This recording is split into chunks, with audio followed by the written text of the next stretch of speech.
Good afternoon. My name is Eldridge Gilbert, and I am your moderator for today's panel and program. And today's topic or subject is the role of African Americans in the post-pandemic U.S. Peace Corps. I have the pleasure of introducing today's host, a friend from our families, go all the way back to Rockford, Illinois. And I have the pleasure of and honor of introducing one of Rockford's own. We take pride and joy in Mr. MELVIN FOOTE. MELVIN is the founder and president of the Constituency for Africa.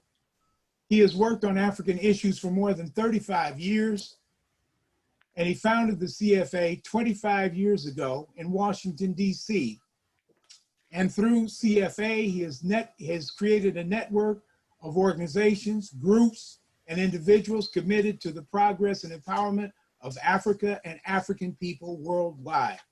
The mission of CFA is to build public and private support for Africa and to help shape U.S. policies toward Africa. For 10 years, MELVIN was Africare's Director of Educational and Constituency Development, which led to the founding of CFA. In 2002, he founded the African American Unity Caucus, which works with a coalition of Americans of African descent to promote Pan-African cooperation, in Western countries and the African Union. He works as a consultant to the World Bank on African-related issues, advises the African Union's ambassadors to the United States, and works with other congressional and senatorial members on African issues and policies. He is a returned Peace Corps volunteer from Eritrea in Ethiopia. I introduce to you our host for today, Mr. MELVIN FOOTE. Great. Thank you, Skip. First of all, welcome everybody. I'm very happy that you're here. This is somewhat of a busy time this is the Constituency for Africa's annual conference, the Ronald H. Brown African Affairs Series. And this is actually the third activity of the series. And so I'm pretty drained at this point, but I'm excited nevertheless. I am a former Peace Corps volunteer. I served in Eritrea and Ethiopia. I was evacuated from Eritrea back then and moved to Ethiopia. This is back in the early 70s. And so I have Peace Corps dear to my heart. It is the reason I'm doing what I'm doing today. I got my start as a Peace Corps volunteer. So CFA is a policy advocacy organization. We help to educate Americans about Africa. We improve cooperation and coordination between the various organizations that work on Africa, and we help shape U.S. policy toward Africa. Our aim is to make sure U.S. policies toward Africa are fair and prudent as it concerns Africa. So this is, I've always wanted to increase the number of Blacks in the Peace Corps. I had a great time. I learned a lot. It's been a great experience for me. And I just felt that more African Americans ought to be in the Peace Corps. If you want to help Africa, this is a great way to get to Africa. You get language skills, you get cross-culture skills. So I was always bent on trying to find ways to do it. Now, Peace Corps has gone through a trauma of the evacuation of volunteers worldwide. This is after 60 years of service. And so now Peace Corps is in the position of trying to figure out when and how it will return to the field. And so we want to be part of that process. And we want to increase the numbers of African Americans and other Americans of African descent in the Peace Corps. It comes at a real interesting time for our country as Black Lives Matter and other forces of coronavirus have taken over our life. And so, our intent is really so we pulled together a committee for the last 6 weeks. We've been meeting weekly. The people that you will be hearing from today. And we got the best and the brightest here. All of these are accomplished people who have done well after their service in the Peace Corps. And so we think that the Peace Corps would benefit from hearing our voices, hearing our thoughts and ideas about, the way forward. How do we strengthen the Peace Corps going forward? And so that really is what this conversation is about. we intend to advocate following this meeting. And so we're looking to hear what people have to say. And, Congresswoman Karen Bass is going to be joining us. She got called into one of those high-level meetings, starting at 6 o'clock. And so people are going to try to get her on by like 7:40, that's what they're telling me, for at least a few minutes. And then we're planning to have a meeting with her sometime either in October or around that time to follow up on the discussions today going forward.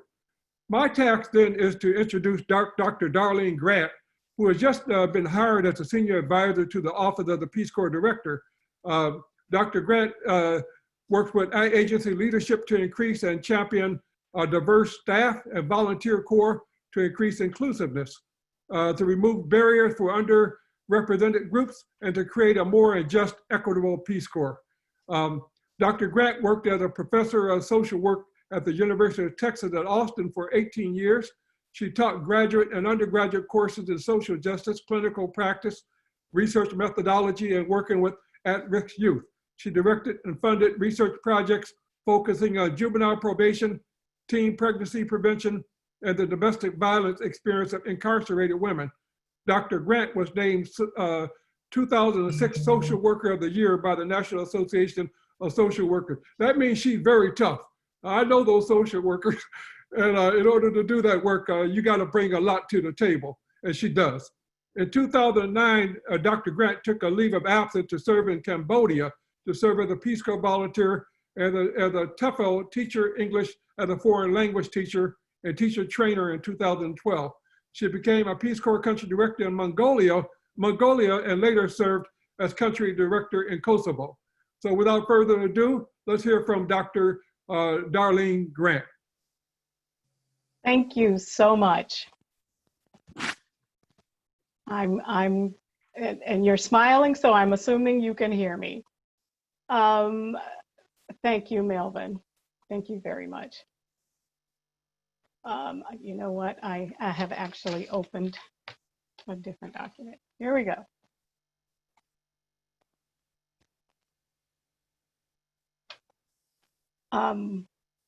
To the energetic Melvin Foote and to our wonderful moderator. Thank you. Thank you so much for the invitation to be here with everyone this evening in Birmingham, Alabama. It's an honor to respond to your enthusiastic invitation to be here. It's a privilege to receive the proverbial baton from someone such as yourself. And it's a welcome obligation to pass that baton onward so that each one of you who are attending this event leaves this event feeling deputized to encourage, to mentor, to coach a relative, a friend, a neighbor, a colleague, someone who has a desire to face their fears, to live life more fully, to do good in the world, to realize her, his, or their potential, and to maybe get a seat at the table where decisions are made. All of which can be accomplished through Peace Corps volunteer service.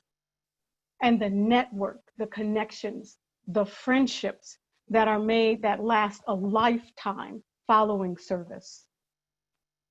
I'm going to hit my, my timer here. And as you take up this baton, this event becomes one of a number of efforts towards increasing the participation of African American and Black identifying individuals in the Peace Corps. I'm speaking to you from Birmingham, Alabama, where I am steeped in my family's and our nation's history, a history of overcoming overwhelming odds, injustice, and disparities to fulfill our ancestors' wildest dreams. Melvin introduced me a bit. What is absent from that introduction is the fact that I was a timid, nerdy, A+ student my entire school, primary and secondary schools. And I got a whopping 1.5 GPA at university in my first semester and was asked to leave. I was asked to leave because I had entered a culture that I didn't understand, and I had no mentorship for understanding and navigating. That it took mentorship from a member of that community whose parents had gone to college, their parents had gone to college, to help show me the way. And it is, as it is true for many African Americans, that all they had to do was give me the rod and the reel, and I learned how to fish for myself. That is what Peace Corps has to offer. It is important that we have these conversations.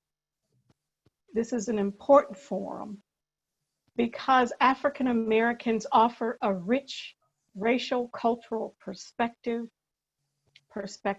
that the world needs. We know what it means that we're stronger together, that it takes a village, to help individuals realize and reach their full potential. That is what we have to offer the Peace Corps. That is the baton that we are passing today. I have 6 points to make towards this conversation. Number one, focus primarily on the health, safety, and security of volunteers. Peace Corps partners with communities abroad to develop sustainable solutions to the world's most pressing problems and challenges.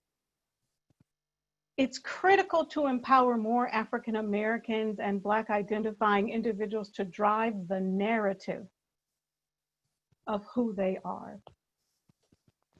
It is critical that we have more African American volunteers who can show the strength, resilience, ingenuity, beauty, richness of our culture, spirituality in the spaces where volunteers walk, live, and serve. It is critical that African American volunteers work collaboratively with their Latinx, with their white, with their Asian, with their other identifying Peace Corps volunteers, so that when they return to the United States, they are able to effectively communicate with each other across their various differences, to mobilize diverse communities, to form coalitions, to make the US a better place and the world a better place. Number two, in today's world, a college degree is not enough to impact the socioeconomic mobility of oneself or one's family. Peace Corps volunteer service pays dividends that we can better communicate to our sisters and brothers in African American and Black identifying communities. Families need to know what those dividends are, right? So they can support when that decision is made. You want to go where? For how long? And what? We must be better able to communicate those dividends so that our Black identifying African American sisters and brothers can communicate to their families, schools, businesses, churches, mosques throughout the US, the value of leaving to come back stronger, bigger, badder, leaner, meaner. Peace Corps offers a significant resume value. It offers on-the-ground international development experience, foreign language immersion, small grant writing, and implementation skills. that every employer wants to see. It offers limited interaction with State Department, USAID, United Nations staff, and other communities, including a chance for informational interviews, preparation, an opportunity to take the Foreign Service test. I didn't even know that. I was 50 years old at my mid-service, and I was sitting back thinking, man, if I had known about all of this when I was preparing to graduate from college, where would I be today? And so I'm making sure all of my grandkids know, and my nieces and my nephews and great nieces and great nephews, all of them know. My first leave of absence from Mongolia as country director, I visited my nieces. She was in the first grade, her first grade class, and I was the secret reader of the day. And I read a short Halloween story to the class, and then I held up a Mongolia flag. I told a few stories of Mongolia to a bunch of first graders in a predominantly white elementary school in Birmingham, Alabama. And then I invited all of them to go home that evening and tell their parents they were going to grow up to join the Peace Corps. That poor first grade teacher's eyes got so big, I think she thought I was starting a ruckus that she would not be able to control. But that is what we must do, and we must start early and often in the schools where our African American and Black identifying friends are. Number 3, in many African American and Black identifying families, and particularly in lower income communities of today, if you are Black and have earned a college degree, you are the family's bootstraps, by which the youth and families in that community have a chance to see a bigger world, a broader view, a hope for a different tomorrow. Number 4, the role of African Americans in post-pandemic U.S. Peace Corps is to describe and design the doors for others to walk through. That's our job, that's our obligation, but that's a historical obligation, a historical job. And to do so with knowledge. Peace Corps, in Peace Corps, we all have a clock as employees. We all walk with a clock, and in that clock, we know that we have to leave at some point. And that resume, the value that we take to other federal agencies, NGOs around the US and around the world, enables us to open the door and let others in. And then when we become returned Peace Corps volunteers, you are the ones who will hire us into those agencies. Number 5, the COVID post-pandemic world, the pandemic world has only highlighted racial and socioeconomic inequities in our country, but it has done so in countries abroad as well. They must see a more diverse volunteer corps to better understand and to better grow their own worlds. And finally, this pandemic and everything else that's going on has really highlighted global interconnectedness, and with that, an increased need for people, for African Americans, who can effectively and sensitively navigate cross-cultural difference for the purpose of building a just and equitable world, just and equitable systems, just and equitable peace. Thank you for the opportunity to provide remarks. Thank you, Dr. Grant. appreciated your remarks deeply. I wanted to say that one of the people you are hearing on this call is, her name is Miriam Foote, and she's my daughter. And I encouraged her to go to the Peace Corps. So I've done my part. Skip, I'm going to turn it back to you. Okay. Thank you very much. And thank you for those wonderful, encouraging remarks, Dr. Grant. We will certainly keep them in mind, and there will be a question answer period after we have finished the 3 panels. Skip, turn your camera on. Right here?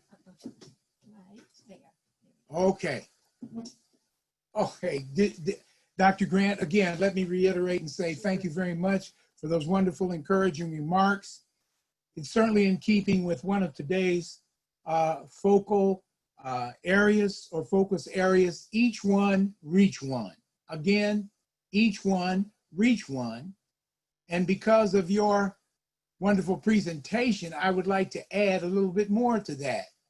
Not only do we need to reach out and each one reach one, but it's wonderful that we have the opportunity of each one teaching one. So we can learn to not only reach out for contact purposes, but we have the responsibility to teach as well. Thank you again. And we will have a short question and answer period after our 3 panels. I have the pleasure of introducing our first panel, which is focusing on the African-American Peace Corps recruitment. And certainly that was one of Dr. Grant's points. Our panelists are Mr. Dwayne Matthews and Clintandra Thompson. Mr. Matthews is a returned Peace Corps volunteer from Malawi, the warm heart of Africa. And Ms. Thompson is a returned Peace Corps volunteer from Senegal. Just short biographical information. Mr. Matthews is a diversity recruiter for the Peace Corps. They're in Washington, I believe. And he performed his Peace Corps service, as I said, in Malawi, the warm heart of Africa, Munibwanji, Achumeni. He has Bueno, Kainu, Bueno. Mabandi. His work with the Peace Corps now is to recruit a new generation of Peace Corps volunteers. His recruiting outreach has been at historically Black colleges and universities and other colleges and community centers near those HBCUs. He is currently working on his doctorate at Howard University in the area of social justice. Our second panelist is Ms. Clintandra Thompson, a communications and marketing professional in various public relation areas, and she's worked in this field for over 15 years. She is also a web content manager with a Washington, D.C. foreign policy-based think tank for local and international audiences. She has created the Adopt a Peace Corps volunteer exchange between current African-American or Black Peace Corps volunteers and returned Black Peace Corps volunteers to provide support and to connect their Peace Corps experiences. She has paired a large, significant number of returned Peace Corps volunteers, both recent and those who have returned a while ago, and she has organized opportunities for them to network with Blacks who are interested in serving as Peace Corps volunteers as well. So again, we'll start with Mr. Matthews, and then we will conclude this particular panel with Ms. Thompson. Skip, before you move on, can you say where you served? I forgot to do that. Oh, okay. I served as a Peace Corps volunteer in Sierra Leone, West Africa. And the reason Mr. Matthews and I know about Malawi, I served as resident representative for Africare in our initial programs there in Malawi. So we'll begin our first panel with the subject, of African American recruitment. And Mr. Matthews, would you please share your perspectives on the idea of recruitment of African Americans? Sure, I appreciate it, Brother Gilbert. So I guess to kind of add some history to that, when I was in Peace Corps, when I was in Peace Corps in Malawi, sitting in the village, I knew, or no, scratch that, even before that, I reached out, when I was in the application process, I reached out to a brother by the name of Asias who read it. And I asked Asias, I said, hey, what is Peace Corps doing in order to gain African Americans within the Peace Corps? And he gave me a list of things, and I said, man, I really want to kind of expand on that. I really want to expound on that. And this is all before I even got accepted into the Peace Corps. And so eventually I would get into the Peace Corps. I'd sit in my non-ventilated house for 2 years and conjuring up ideas on how I can contribute to African American experience in the Peace Corps and getting into the Peace Corps in general. So I wrote it down, and I wrote down a list of things that I wanted to do and the ways that I wish Peace Corps had targeted me when I was trying to get in, because I didn't find out about Peace Corps until I started going to community college. And I was watching an episode of A Different World, and I heard Whitley's character say, well, why don't you just ship me off to the Peace Corps? And that prompted me to look into I Googled it and to look into and find out what the Peace Corps was. And at that point in my life, community college and getting a degree was just so far away, but it was on the goals list. And after I got that bachelor's, then I went into the Peace Corps there shortly. But I say all that to say, when sitting in the village, I knew I wanted to target HBCUs specifically, and not necessarily knowing if I can even get into, not necessarily knowing I would even get that dream position. And so I started off with one job in the Peace Corps, then quickly and then transitioned into diversity recruitment. And then my first event as a diversity recruiter was doing an HBCU tour with a brother by the name of Leslie Jean-Pierre.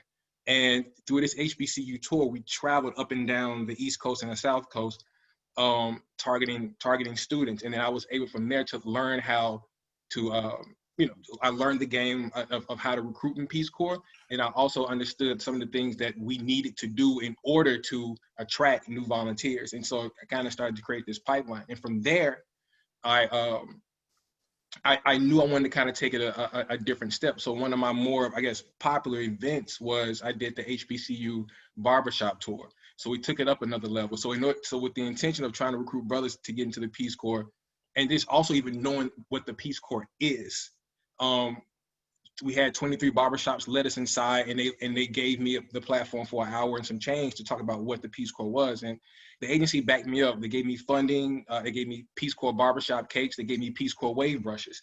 And then so we were able to distribute this to community while also simultaneously targeting HBCUs. So I say all that to say, work still needs to be done. But I know that we have to be more creative in the way that we're attracting folks. And because I'm from Little Rock, Arkansas, Peace Corps just wasn't a conversation. My folks didn't travel. We didn't go anywhere. My dad's a truck driver. My mother's a housewife. And so what I'm saying, like, that was a complete conversation that missed me. And so I made it my mission within this goal, within my role in Peace Corps, is to target those places that they never came to. And I pride myself on that. But even within me learning this role, I had great mentors like Byron L. Williams, who I'm sure probably more than half of y'all know about. He laid down the groundwork and the foundation to help me realize like what needs to be done by partnering with the White House Initiative on HBCUs, doing stuff with the Thurgood Marshall Foundation, doing CBC events, doing SneakerCon. Like, Peace Corps gave me, for one, Peace Corps trusted me and gave me the platform to get into these spaces. And so even with that being now within this COVID-19 time, or during this current pandemic and racial pandemic, I was able to speak with the Peace Corps powers that be. And right now we are currently in the process of creating an HBCU video where we're talking to returned Peace Corps volunteers who graduate from HBCUs to talk about their experiences, but as well as talk about how the Peace Corps has set them up for their life now and what they plan to do throughout, just so we can kind of create that pipeline and kind of create that familiarity about the impact that Peace Corps has on folks like myself and most of us on this phone call right here. And so I know I'm kind of getting along with it. I don't know how much time I got, so I'm gonna step down, Brother Skip. And Okay. you let me know what I can and cannot do. Oh, that's outstanding. Thank you so much. Norfolk State. I'm sorry. I see Curtis said Morehouse. And make sure I put Norfolk State in there. Okay. To our next panelist, Clintandra Thompson, please. Good evening, friends. I say that because as I was looking through the list of participants, many of my friends are here, people that I've met throughout my Peace Corps experience. Thank you, Mr. Gilbert, for that warm introduction. My story, both in recruitment and in retention, is that I learned about Peace Corps while I was a student at Howard University. I was an applicant for 7 years. I just sat on that thing and sat on that thing and sat on that thing. And when I finally decided to reach out was when the recruiter that I was working with at Peace Corps said, you have 1 month left on your application before we'd have to send it back and you'd have to start anew. So definitely the recruitment piece is very important to me. But I'm here to also speak about the retention piece. I was a Peace Corps volunteer, as stated, in Senegal from 2012 to 2014. I was a community economic development volunteer and my concentration was on ecotourism. I learned Senegal is predominantly Muslim and predominantly Wolof. However, my community was Catholic and it was Serer. And that meant that when I was in my language group to learn Serer and to learn French, that I was with one other individual because we were in a smaller ethnic group and it wasn't as many volunteers working in that particular language. So I was in a pre-service training, language training group with one other volunteer. She is a white woman from Utah. And I just remember her dad sending her all of these cards and letters in the mail. I mean, like at least like twice a week. I mean, she got one for Administrative Professionals Day, for Veterans Day, for Tuesday. She got one for every reason. And I just thought that was really nice that, that her parents were very, very supportive of her service. When I left for service, again, we were stage mates. We were mates in service and language mates. My parents were a little lukewarm about my service. They had their own reservations, but ultimately they supported my idea to join the Peace Corps. And they were very, happy and caring once they kind of saw my enthusiasm, excitement for being a volunteer. But during my service and interacting with my language mate, I realized that there was a need for volunteers, particularly Black volunteers, to have support from their communities at home. Like I said, my mom sent me a few care packages and maybe a card or two during my service.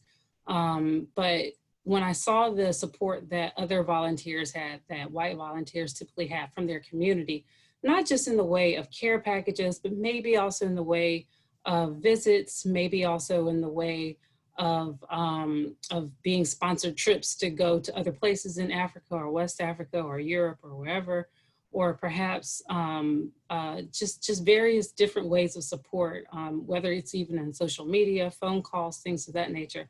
I said to myself when I returned in 2014 that there's definitely something that we can do to lift ourselves up. And as Dr. Grant said earlier, to be bootstraps. And so when I returned from service, I reached out to some of my RPCV friends and asked them if they wouldn't mind helping me, because I had already started to maintain contact with some of the volunteers that were already replacing me and my group in Senegal, and to just ask my friends that were RPCVs to send letters, care packages, to make phone calls to volunteers who were currently in their service. And so I started out small on Facebook, and I was overwhelmed with the response. As you might imagine, there was way more demand than there was supply. There were way more volunteers, current volunteers all over the world who wanted to be matched with a Black RPCV who knew what the experience was like. when I returned from my service, I realized that it didn't really matter what part of the world you served in. If you were a Peace Corps volunteer, you understand what that experience is like. I've never been to South America. I've never been to Asia, but whenever I talk to volunteers who served in South America or who served in Asia, we understand where we're coming from. The spirit experience is similar in that way. And so I say all that to say that I started the Adopt a BPCV exchange in order to help and encourage Black Peace Corps volunteers who are in their service, and to allow them to have an opportunity to reach out to RPCVs, Black RPCs who've been there, who've seen it, who know what it's like, who know what those slights and those comments might sound like and might feel like, who knows what it's like when your community kind of shuns you and feels a certain way, who knows what it feels like when you just need, to talk to someone in English and not in a foreign language, who knows what it feels like to just, be alone in your community and, to be the only volunteer or the only American for miles and miles and hours of travel. And I've gotten a lot of responses from both people who have gone through the Adopt a BPCV exchange and are now RPCVs, and they've circled back to say that they really appreciate the experience to talk to someone who has been there, who's done that, and who knows what they may be feeling like. Maybe not exactly and precisely, but have like a general idea of what it feels like. It's been a rewarding experience. The Adopt a BPCV exchange has been around since approximately 2015. I usually kind of gear it up in October in anticipation, September in anticipation for maybe sending out a Halloween card, Thanksgiving card, Christmas care package.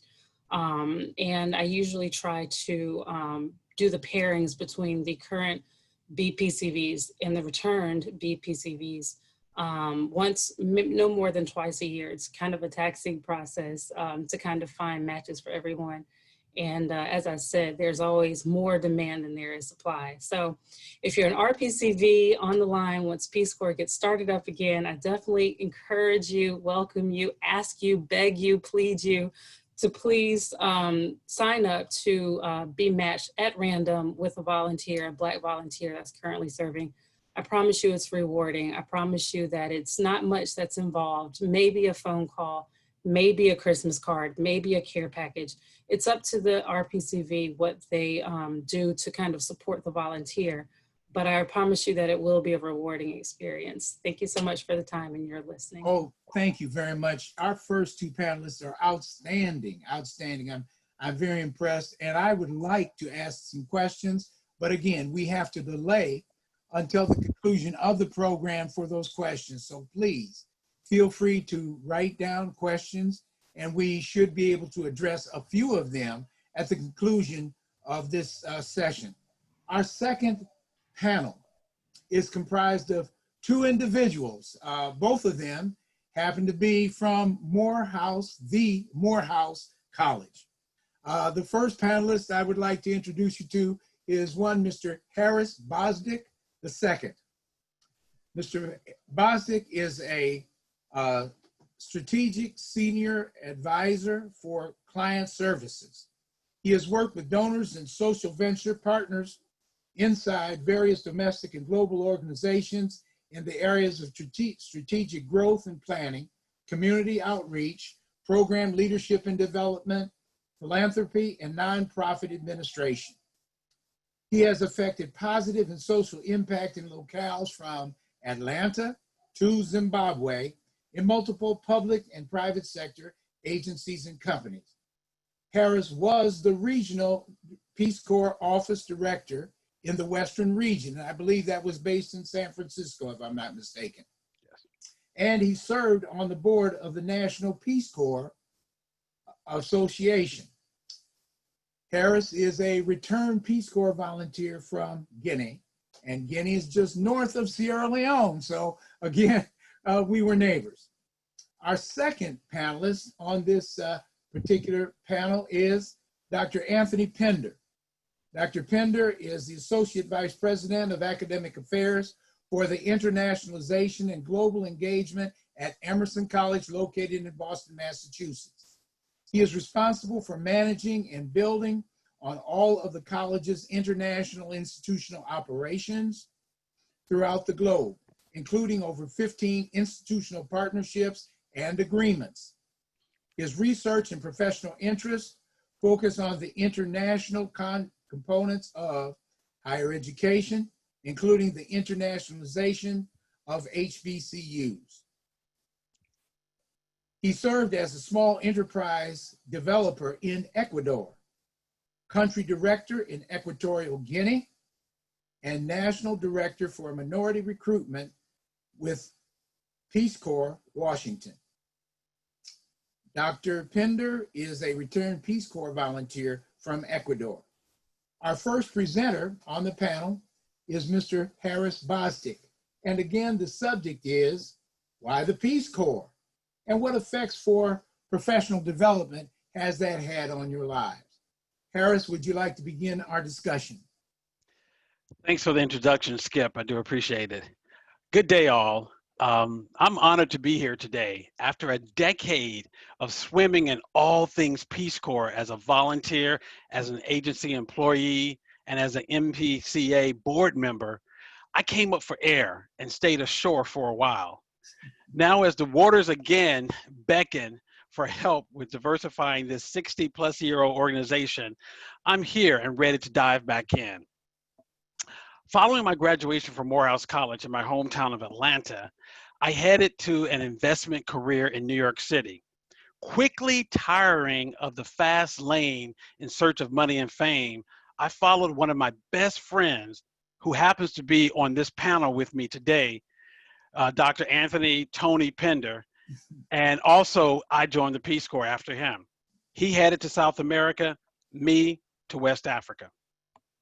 The 2 years plus I spent in Africa as an advisor to a microcredit program and local Ghanaian small businesses have directly impacted my career, my personal life, and frankly, my mere being. The Peace Corps was great for me. And I do admit that it's not for everyone, but it certainly should be a viable option for more Blacks than it is now. I'm gonna say that again. It should be a viable option for more Blacks than it is now. Shortly after I concluded my Peace Corps service, I landed a rare and highly sought after position with the Atlanta Olympic Organizing Committee for the 1996 Centennial Olympic Games. My boss said he chose me from a large number of applicants because of my Peace Corps experience. He later shared that because he knew a few RPCVs, he equated this experience with having a vast knowledge of the world beyond the US borders, the ability to embrace the unknown, push through ambiguity, work with limited direction, guidance, and continually learning about oneself and others. I soon became the director of the 54 African Olympic National Committees, and then I advanced to the chairman's office, Ambassador Andrew Young, where we were instrumental in negotiating South Africa's return to the Olympics after a 30-year sanction due to apartheid. We also developed the Olympic Aid Atlanta to support athletes and their families from developing countries. Later, while I worked at the Peace Corps Agency, I participated on many task forces. The how to quantify the Peace Corps service task force was incredibly important, but it lost its steam due to the Peace Corps' 5-year rule and the continual turnover and the loss of institutional knowledge. So today, I challenge the agency, the NPCA, and RPCVs to come together to lift up and create crisp messages on all the salient reasons to join the Peace Corps and the various benefits of service that target specific audiences, Blacks, folks from lower socioeconomic levels, people of color, etc. To expand a little on what Dr. Darlene Grant stated earlier, we know that career and grad school recruiters scour resumes, applications, and essays in search of various experiences. Often they see, for example, military service, an MBA, law degree, formal sports experience, among others, and they quickly associate transferable skills such as discipline, decision-making, critical thinking, teamwork, strive for excellence. Let's do the same thing with Peace Corps. Recruiters should see Peace Corps and think of all the core competencies associated with it. The fact that, as I said earlier, being able to work with ambiguity, being able to be adaptable, and many other things.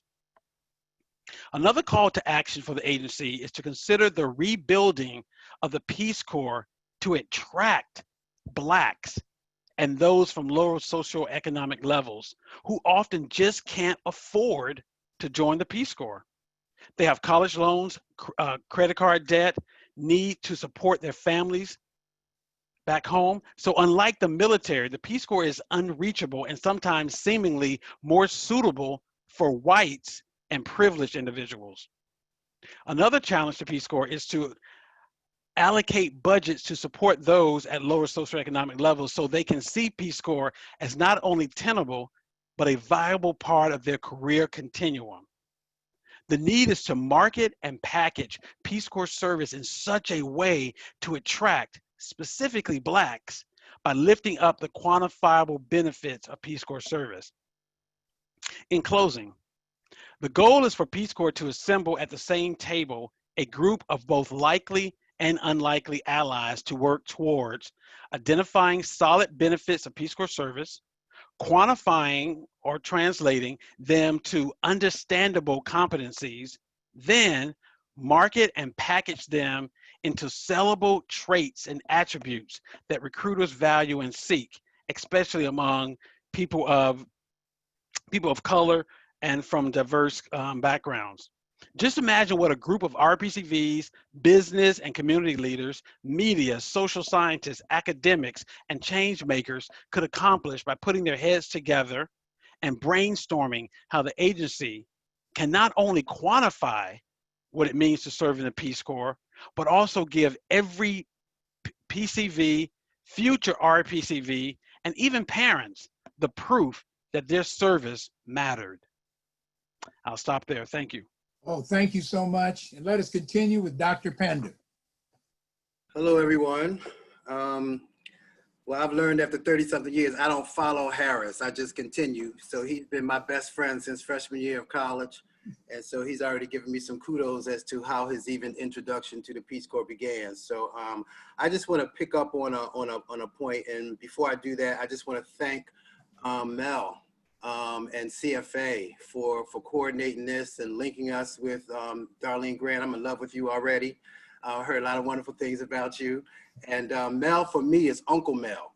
And so when I think about how I came into the Peace Corps, having an awesome person in my life like Mel, who happens to be my father's best friend, and my father's actually on this call, so I'm going to comport myself very, very well. Peace Corps has run through the veins of my understanding about what being a global citizen was all about, in large part because of Mel.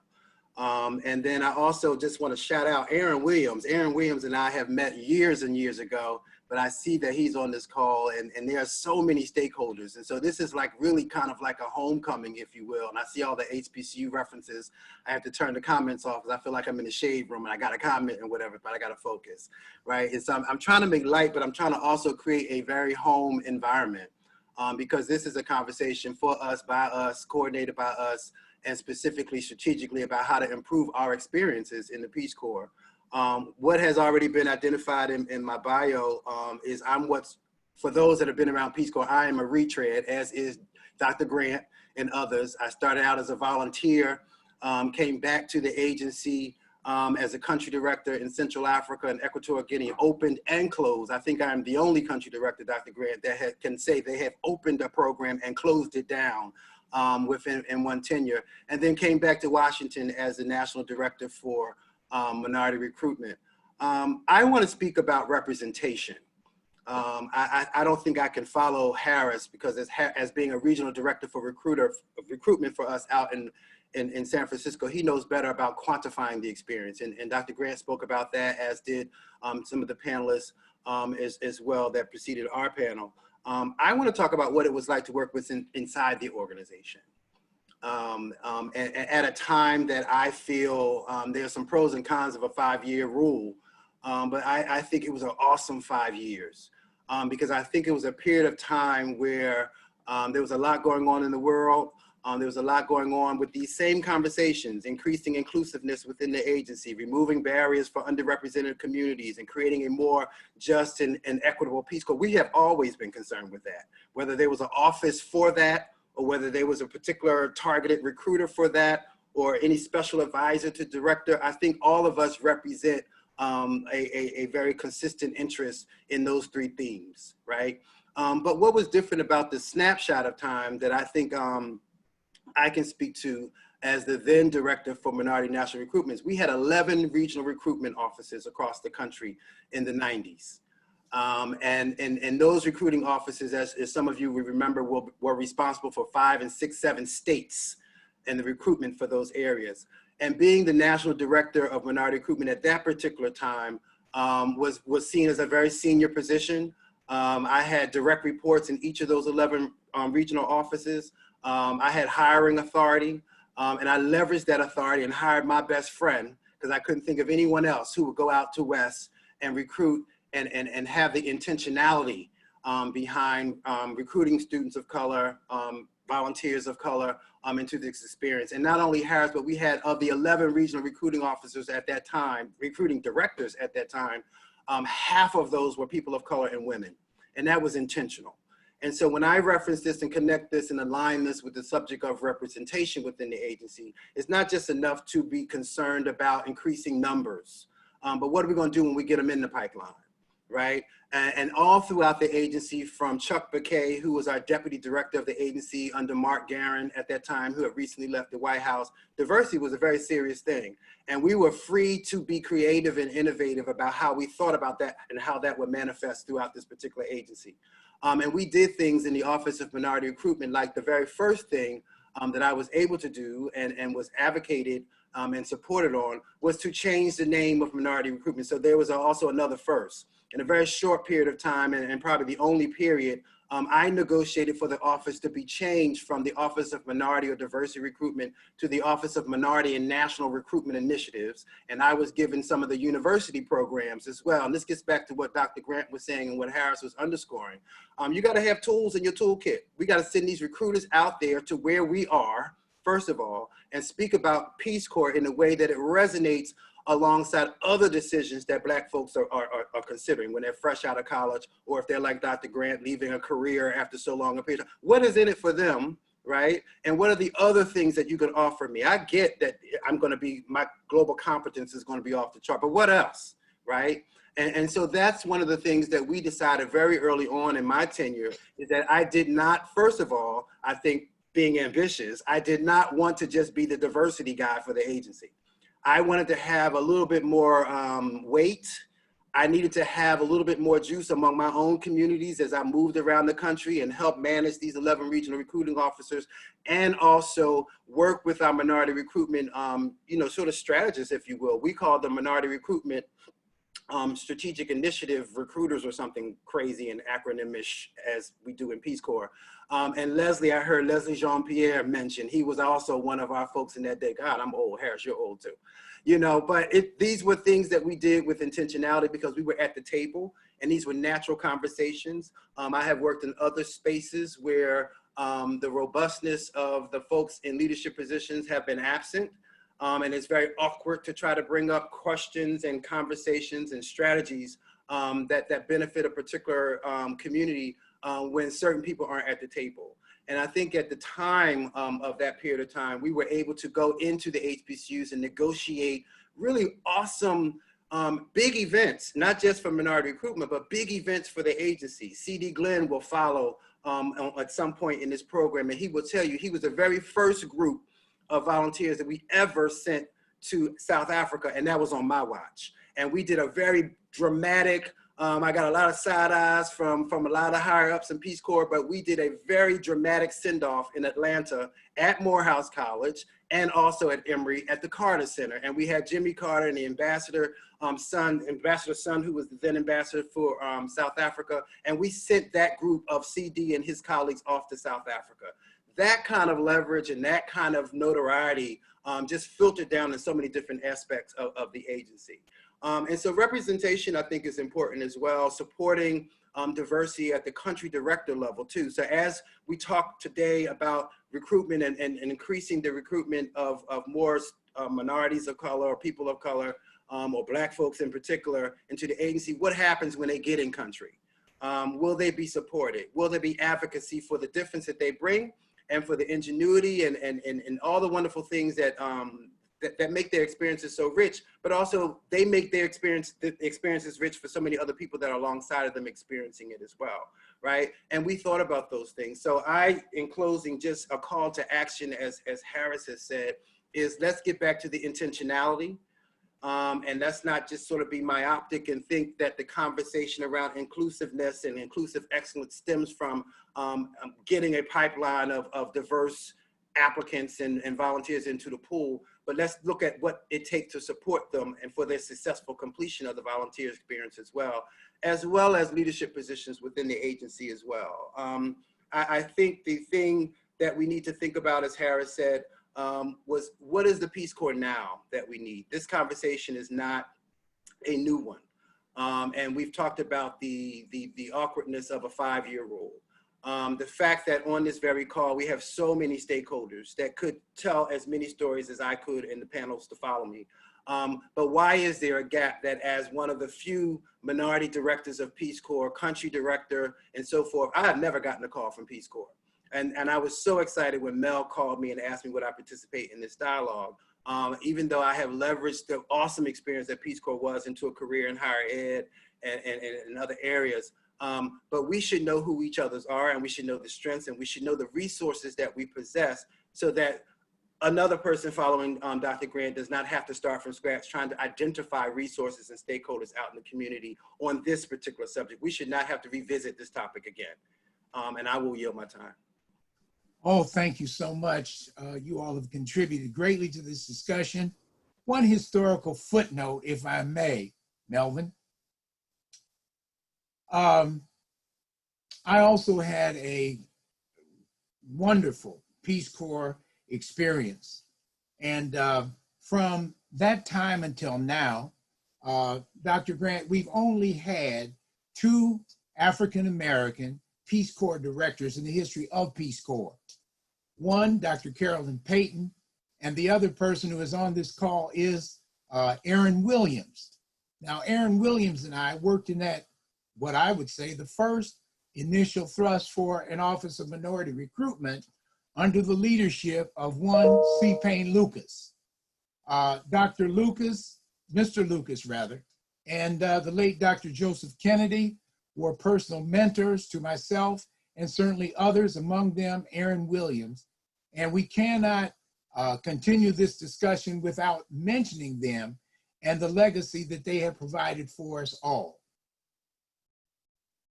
Our third panel is certainly a very interesting panel because this is an intergenerational discussion. And we're looking at persons who were recently returned from the Peace Corps, and I mean very recently. Our first member of this third panel is Ms. Miriam Foote. And as her father has proudly stated before, she is the daughter of Melvin Foote. I had the pleasure of meeting this young lady, very poised, outstanding, very knowledgeable, and there's no doubt in my mind that she will become one of the leaders in our international diplomacy stage at some point in the future. Miriam Foote is the Advocacy and Administrative Support Associate for the Community Outreach Specialist with the National Peace Corps Association. She was one of several thousand recently evacuated and returned volunteers to the United States by the Peace Corps due to COVID-19. She was also an active participant with Women of Color, Advancing Peace, Security and Conflict Transformation, and interned with AfriCare, the U.S. House of Representatives, and the World Bank. Again, she was returned volunteer very recently from Benin. Our second panelist is Rahama Wright, founder and CEO of Shea Yaleen Health and Beauty, a social impact company which develops shea butter, creams, balms, and soaps. The company creates jobs for women in the United States and overseas. Her products have been featured in such media outlets as the Oprah Magazine, the Washington Post, MSNBC, and CNBC Africa. She promotes African women's economic and business development in global markets. In 2014, she was appointed to the Presidential Advisory Council on Doing Business in Africa. Ms. Wright is a former or returned Peace Corps volunteer from Mali in West Africa. We will begin with Miriam. Miriam and Rahama, you are to speak to the challenges and opportunities in transitioning home from the Peace Corps. And I know things have changed since I returned a long time ago. So will you please share your recent experiences with us? Thank you very much for the introduction and welcome everyone. So my name is Miriam and I'm a recently returned volunteer, as was said. So you could say that Peace Corps is almost in my blood. Without Peace Corps, I wouldn't exist to who I am today. My mother is Senegalese and grew up in Senegal surrounded by Peace Corps volunteers, where she learned English and then came to the US to pursue her graduate degree. My father was a volunteer in the Peace Corps. And before that, he had no understanding of Africa as a whole, and his career has now been shaped by it. This has transformed their lives, including other Black lives across the world, and has transformed my own, as well as the legacy of service has continued. So I'm a recently returned volunteer, still reeling from the difficulty of being pulled suddenly from the country and dealing with the reality of COVID-19 in the US. When I returned, I partnered with an organization called Women of Color Advancing Peace and Security and Conflict Resolution with Ambassador Bonnie Jenkins, where we built a team of about 13 volunteers and conducted a survey to kind of receive information from volunteers about their experiences on returning and the difficulties and challenges they were having coming back home. And in these stories, I've seen volunteers going through homelessness, unemployment, lack of health insurance, which was really difficult and challenging in and of itself. Volunteers did not have any support. And I think that the COVID-19 kind of really exposed that wound that hadn't really been entirely addressed before until this massive evacuation. And then added to that, you know, as the volunteer, we were also dealing with returning, but also the rapidly trying to adjust to the reality of Blackness within the US. Within weeks of getting back after I had quarantined, I was already on the streets, you know, protesting out in the White House. But I was also searching for a job, and I was also dealing with the culture shock of being back, just like all other volunteers have when they return from service. The reentry process is very important in terms of making sure that volunteers are supported. African Americans are disproportionately impacted by socioeconomic issues in the US, and from many of the volunteers I have talked to, what is provided in terms of support when returning back to the US is definitely not enough. Even currently right now, a lot of evacuees are still facing issues with paying off like health insurance and trying to figure out how to get coverage or at least pay off their COS medical and not being reimbursed. And if you don't have the money in the first place, the question is, how do you even afford to pay for it? And so it's very concerning for me, and I'm sure it's concerning for a lot of people, to make sure that these volunteers are supported and that Peace Corps can be a viable option for them, because at this point, it's if you do not have the support, if you do not have the familial support, if you don't have the economic or social support, it's very difficult for volunteers. However, Peace Corps has transformed my life, and it does have the capacity to do that for other people, which is why it's so much more, and why it's so important that we're also making sure that when these Black volunteers do return, that they have the support that they need to come back home. So yeah, thank you for listening. I hope that was useful. And I look forward to everyone's questions. Okay, thank you very much. Thank you. Ms. Wright, would you like to share your perspective and experiences with us? Absolutely. Thank you so much for having me. I had to chuckle because I came back from the Peace Corps over 10 years ago. So I'm jumping on this returned recently bandwagon, but I've been back in the US for a while now. But when Mel asked me to join the conversation, thank you, Mel, for organizing and hosting. I had to really think back to what it was like when I first came back. And I took an approach of coming back to the US. I was a Peace Corps volunteer in Mali. I served at a community health center and doing, you know, trainings, supporting the community nurse, being a health volunteer. But I also started working on developing cooperatives and doing SME development during my service. So when I came back to DC after I COS'd, for me, I took a very out of the box approach to acclimating back to the US by launching Shailene. And so I didn't look for a government job, didn't kind of go the traditional route. I was so impacted by my experience from the vantage point of seeing so many women in my community struggling to care for themselves and their children. And I became obsessed with shea butter. So for those of you who volunteered in a country that produced shea butter, I was the volunteer hanging out with the women while they produced shea butter, learning everything about making shea. And when I came back to the US, I launched Shailene with the very specific goal of helping women who make this amazing product that has become so globalized, bring that product to the US market in a way that was sustainable and allowing these women to financially benefit from their labor. And so I wouldn't have launched Shailene without my Peace Corps experience.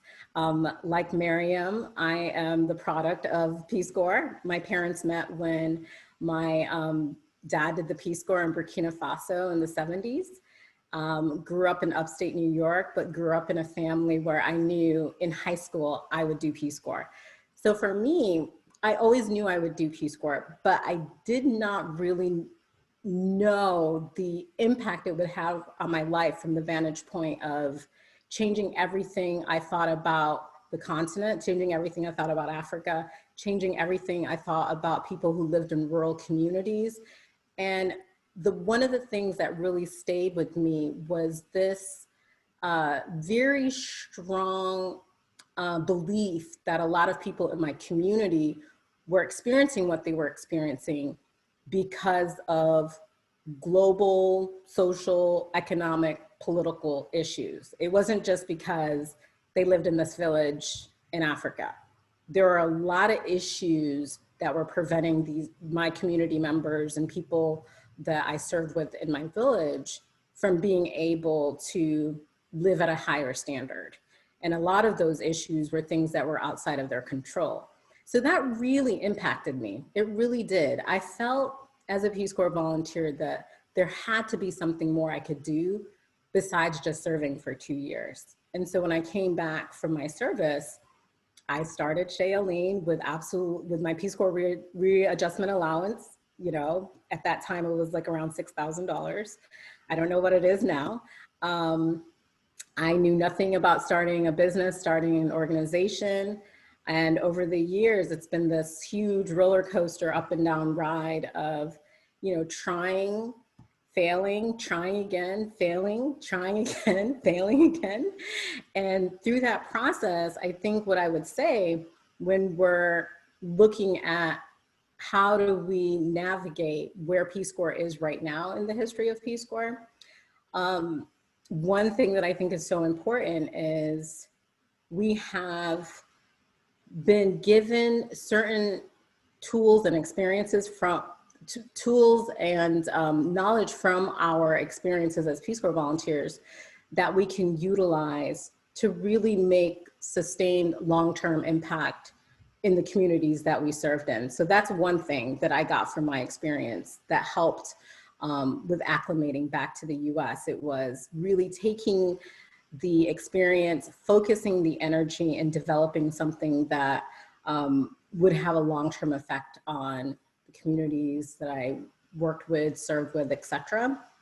And I also think that we are in a better position to engage in international affairs, policy work, etc., because we do have the knowledge and because we do have some of the cultural competencies that, to be honest, a lot of Americans don't, because most Americans don't have a passport. So I think that those are all the things that helped me as I was coming back and really focused, my time and attention. And I just want to say this really quickly before we get into the Q&A, which is right now, what we're all dealing with in terms of Black Lives Matter, in terms of COVID, et cetera, it's a point in time where the humanity of Black and brown people is under attack, not only here in the US, but globally. And I think that every single one of us on this call, on this Zoom, we really have to rise to the occasion and say, not on our watch. Not on our watch. We're not gonna allow the things that we're seeing happen without taking a stand. And I think that is so important, especially when we're thinking about the future of Peace Corps. And I've been hearing a lot around build back better, build back better. Everyone wants to build back better. And when I think about what that means for Peace Corps, it means centering the role and the contributions of Black and brown people in the reimagined Peace Corps. Not in a, we want to support diversity and inclusion by bringing more people to the table, but really building an entirely new table. Building a table that for us, it's not just, oh, we're just trying to be inclusive, but we really need to reimagine Peace Corps. And I think that this is a moment that we can do that in a way that is not being exclusive, but also in a way where we're truly, truly centering, highlighting the role, the contributions, what Black and brown people have contributed, not only to this specific agency, but to our country and to the world. And part of the business model that I've developed is centering the role of women who historically have been left out of global markets, who have historically been left out of being able to take advantage of supply chains that have benefited from their labor for hundreds of years. And so for me, I look forward to the Q&A, but I think that we're just in such a unique time period, and all of us, we have to be courageous, brave, and really take a stand and not let this moment pass us. So thanks for inviting me to participate in the conversation. Thank you, thank you. Again, very outstanding, Ms. Wright, Ms. Foote, thank you. All three of these panels have been panels that individually could have lasted for the whole duration of this program. They've been that dynamic and that thought-provoking. And I know we will have a number of questions for each panelist and for each topic. Let me, though, continue. We have, I believe, another speaker. And his name is C.D. Glenn. Is Mr. Glenn ready? Yes. Okay, great. Let me introduce you, sir. No problem. Okay, Mr. Glenn is CEO and president of the U.S. African Development Foundation. There he has invested, provided grants, and worked directly with African grassroots organizations, entrepreneurs, and small and medium-sized enterprises. He annually oversees approximately $115 million in philanthropic and social impact investments in more than 1,200 civil society, nonprofits, grassroots organizations, and enterprises in sub-Saharan Africa. Mr. Glenn is a returned Peace Corps volunteer from the Republic of South Africa. Mr. Glenn, please share your remarks with us. We're very honored and grateful for having you participate in this discussion.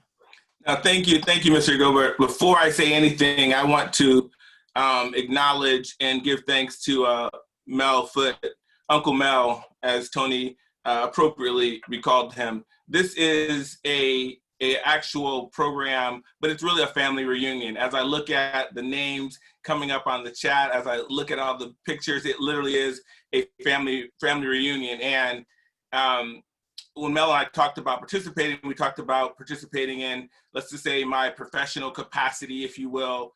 And I'll share a little bit about my career journey and now how I lead USADF.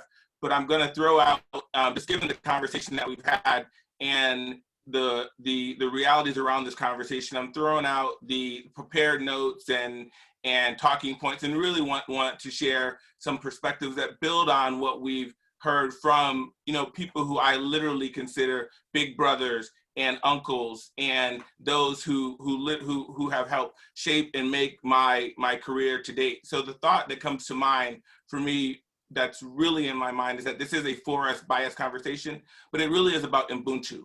It really is about I am because we are, because of this community, because of Tony Pinder leading minority and national recruitment, because of having a Harris Bostic in San Francisco as a regional recruitment director, from being in the first Peace Corps volunteer group in South Africa that was really to showcase diversity as a strength to a new South Africa in 1996.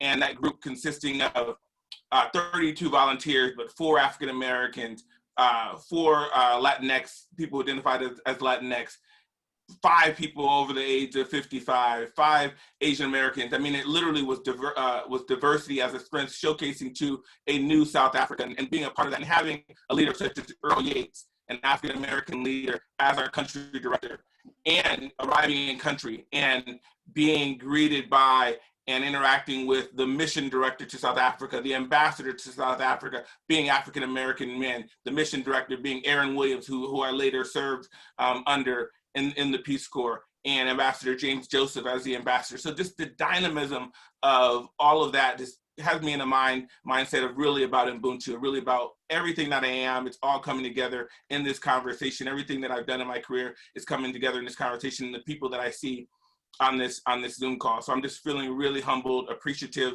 And I know Mel now plans for me to go last, because I feel like I'm the most indebted to a person on this call, to everyone who's here that's helped sort of not only shape and make me in my career personally and professionally. So just really grateful for this opportunity. A lot of thoughts are coming to mind as I think through what to share. Again, throwing out sort of scripted notes and talking points and around the U.S. African Development Foundation, but really getting to the heart of the matter of how and why are we still having this conversation? We're having this conversation again and again. I personally, I joined the Peace Corps in 1996 and served and went to South Africa in February of 1997. And during that time, again, being in Peace Corps South Africa, it was a transformational time for our country in the US, but also for South Africa, a new South Africa with a democratically elected president that was really battling and had battled back the racial oppression of apartheid, and then enter in these Peace Corps volunteers, and literally one of the most diverse groups put together in the history of Peace Corps to showcase diversity as a strength. Again, with an African-American country director, meeting a country team led by African-Americans. And so that opportunity to be a part of that historic moment in time heightened my understanding of the importance of, as Tony Pinder said, my brother, my mentor, especially in all things Peace Corps, seeing Tony Pinder as someone who was applying to Peace Corps, seeing Tony Pinder leading diversity and minority recruitment efforts and national initiatives for the Peace Corps was inspiring. He happened to go to Morehouse, and I don't hold that back. As a Howard man, I give him that, and I understand people make bad choices, but I still appreciated all that Tony Pinder was and what he represented. And again, the same goes for Harris Bostic and others who were there at that time.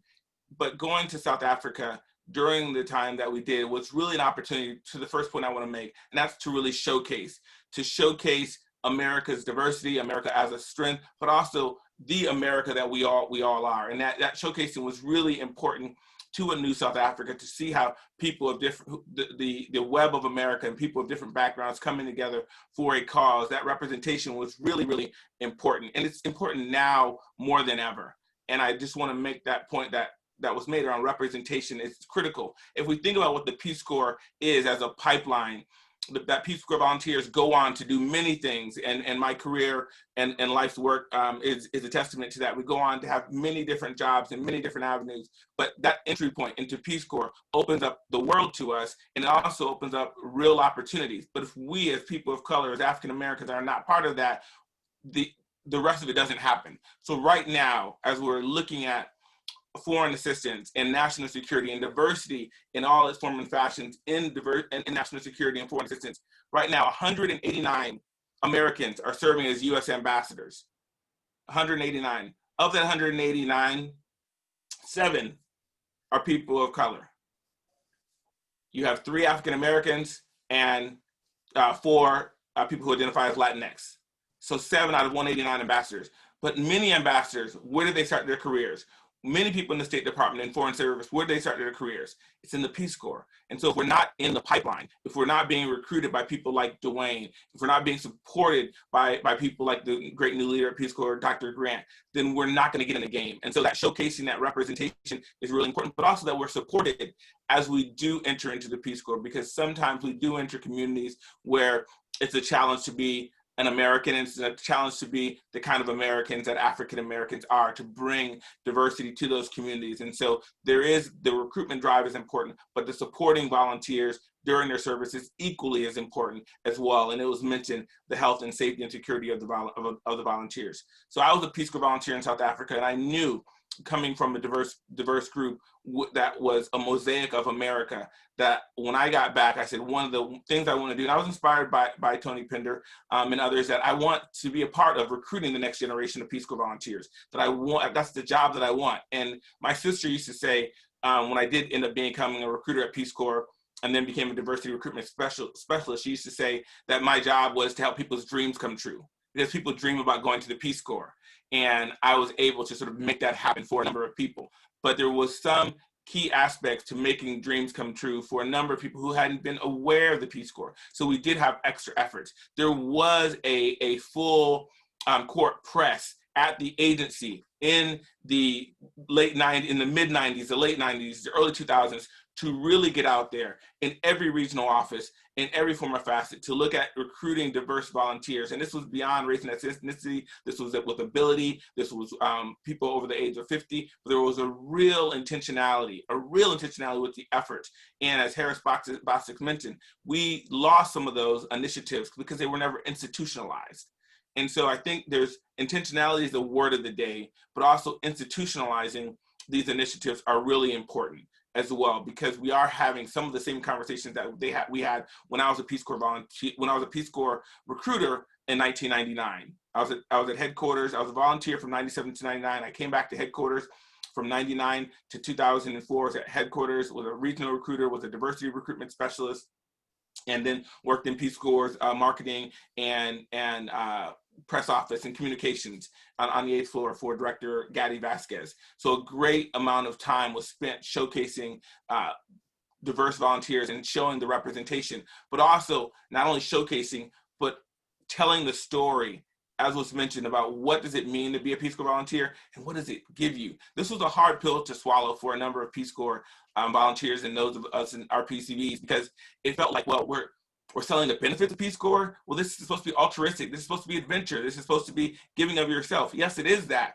but we also have to tell the benefits, because we are asking people to give up themselves, and these are people who are not the traditional volunteers that we're recruiting. They're not looking for a new adventure. They're looking for a way to enhance their personal portfolio, as was once said, their personal portfolio, their professional portfolio of what the opportunities are. And so we had to think about our message of Peace Corps in a new way. And yes, it was about adventure, but we also talked about service and this international service and service of self and service beyond self and giving of oneself. So service was another draw. Yes, the adventure was a draw, the service was a draw, but the benefits were also a draw. So linking in the fact that you could take the Foreign Service exam, that there are colleges and universities that are looking for returned Peace Corps volunteers, looking for them in Peace Corps Fellows Program, in the Master's Internationals Program, that you can get your master's degree through your Peace Corps service or after your Peace Corps service, that there was a leg up in international development, in the international development, global development community. So these were really critical to tell people who were non-traditional recruits predominantly African Americans who come from places that represent and that sort of look like some of the places where we are sending volunteers, communities in the US that mirrored some of the communities in many, many places around the world, to be able to tell them that, yes, there's adventure here, there's service here, but there's a benefit here that after you do Peace Corps, it's not like you have to figure out what's next. After you do Peace Corps, you have an opportunity to showcase your talents to many different people. And I came back to Peace Corps with 3 different kinds of resumes: for community development, for education, for foreign policy. And so to be able to showcase that and to tell that to recruiters, so that when they're recruiting Peace Corps volunteers, African Americans for Peace Corps volunteer service, that they also are speaking to them in the language that they can receive, that it is about giving back, but it also is about getting something, and being unashamedly forward-leaning with that is what some people are looking for. They're looking for the next opportunity to advance their career after being the first person in their family, maybe to graduate from high school or to finish college. So showcasing Americans, representing Americans is really important. Showing up and being there in those communities and saying what's needed to those communities, so that those people that we're trying to recruit, those individuals, can see themselves as volunteers, but see a life after the 27 months of Peace Corps service. It's really, really important. You know, when I arrived in my community, it wasn't, there was a welcome happening, and there was literally majorettes, and there was a band, and at the school I was going to serve in, it was a party atmosphere. And the Land Cruiser pulled up, and I had studied U.S. foreign policy towards Africa at Howard University. I'd been a Foreign Service intern in Ghana, and I got to a new South Africa and just knew this community was waiting for me. And I got there, and the Land Cruiser door opened, and I hopped out of the Land Cruiser, and everyone was still looking, and they were still looking around and looking over me and almost through me, because I wasn't the American that they were waiting for. I wasn't who they were waiting to celebrate. I didn't look like the volunteer that they told that they were going to get. And so, but just by showing up in that community, I knew I was going to change and transform the way that they thought about the US.